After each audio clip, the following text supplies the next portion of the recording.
মন্ত্রীর পদ থেকে পদত্যাগের কারণ ফেসবুকে যা জানালেন দীপেন দেওয়ান। পার্বত্য চট্টগ্রাম বিষয়ক মন্ত্রীর পদ থেকে পদত্যাগের পর পাহাড়ি বাঙালি ও অন্যান্য সম্প্রদায়ের মানুষের প্রতি শান্ত ও সংযত থাকার আহ্বান জানিয়েছেন দীপেন দেওয়ান। একই সঙ্গে তিনি স্পষ্ট করে বলেছেন, বাংলাদেশ জাতীয়তাবাদী দল তার রাজনৈতিক জীবনের শেষ ঠিকানা। বুধবার রাতে নিজের ফেসবুক পোস্টে তিনি এই আহ্বান জানান। পদত্যাগকে কেন্দ্র করে পার্বত্য চট্টগ্রামের 3 জেলা রাঙ্গামাটি, খাগড়াছড়ি ও বান্দরবান জুড়ে সৃষ্টি হওয়া প্রতিক্রিয়ার বিষয়ে তিনি অবগত রয়েছেন বলেও উল্লেখ করেন। এর আগে সোমবার মন্ত্রীর দায়িত্ব থেকে পদত্যাগ করেন দীপেন দেওয়ান।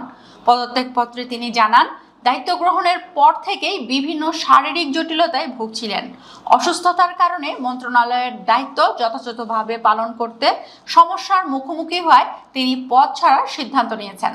তার পদত্যাগের খবর প্রকাশের পর রাঙ্গামাটিতে বিএনপি ও এর অঙ্গ সংগঠনের নেতাকর্মীরা বিক্ষোভ ও সড়ক অবরোধ কর্মসূচি পালন করেন। তারা তার পদত্যাগপত্র প্রত্যাহার এবং পুনর্বহালের দাবি জানান। পরদিনও বিভিন্ন স্থানে বিক্ষোভ, সড়ক অবরোধ এবং টায়ার জ্বালিয়ে প্রতিবাদ কর্মসূচি পালন করা হয়। ফেসবুক পোস্টে দীপেন দেওয়ান পার্বত্য অঞ্চলের সব মানুষের প্রতি আইন শৃঙ্খলা ও সম্প্রীতি বজায় রাখার আহ্বান জানান। তিনি বলেন, কোনো ধরনের উস্কানি, বিভ্রান্তি বা সংঘাতের পথে না গিয়ে পারস্পরিক শ্রদ্ধা, সহমর্মিতা ও সৌহার্দ্যের পরিবেশ বজায় রাখা প্রয়োজন। তিনি আরও বলেন, পার্বত্য চট্টগ্রাম সবার এবং এই অঞ্চলের শান্তি, স্থিতিশীলতা ও উন্নয়ন রক্ষার দায়িত্ব সবার। পাহাড়ি বাঙালি নির্বিশেষে সকল জনগণের মধ্যে ভ্রাতৃত্ব, সম্প্রীতি ও পারস্পরিক আস্থা আরও দৃঢ় হোক, এটাই তার প্রত্যাশা। নিজের রাজনৈতিক অবস্থান প্রসঙ্গে দীপেন দেওয়ান বলেন, তিনি রাজনৈতিক জীবনের শুরু থেকে বিএনপির একজন নিবেদিত কর্মী হিসেবে কাজ করে আসছেন এবং ভবিষ্যতেও দলের আদর্শ ও জনগণের কল্যাণে নিজেকে উৎসর্গ করতে চান। ব্যক্তিগত বা রাজনৈতিক যে কোনো পরিস্থিতিতেই দলের প্রতি তার আনুগত্য অটুট থাকবে বলেও উল্লেখ করেন।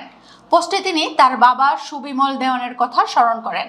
তিনি জানান, তার বাবা প্রয়াত রাষ্ট্রপতি জিয়াউর রহমানের উপজাতীয় বিষয়ক উপদেষ্টা ছিলেন এবং তার আদর্শ ও দেশপ্রেমেই রাজনৈতিক জীবনের অন্যতম প্রেরণা। একই সঙ্গে তিনি সাবেক প্রধানমন্ত্রী বেগম খালেদা জিয়ার নেতৃত্বে বিএনপিতে যোগদানের বিষয়টি উল্লেখ করেন এবং বর্তমান প্রধানমন্ত্রী তারেক রহমানের নেতৃত্বের প্রতি পূর্ণ আস্থা প্রকাশ করেন। 63 বছর বয়সী দীপেন দেওয়ান ত্রয়োদশ জাতীয় সংসদ নির্বাচনে রাঙ্গামাটি আসন থেকে বিএনপির প্রার্থী হিসেবে জয়ী হন। নির্বাচিত সংসদ সদস্যের মধ্যে সর্বোচ্চ ভোটের ব্যবধানে বিজয়ী হওয়ার পর প্রথমবারের মতো সংসদ সদস্য হয়ে মন্ত্রিসভায় স্থান পান তিনি।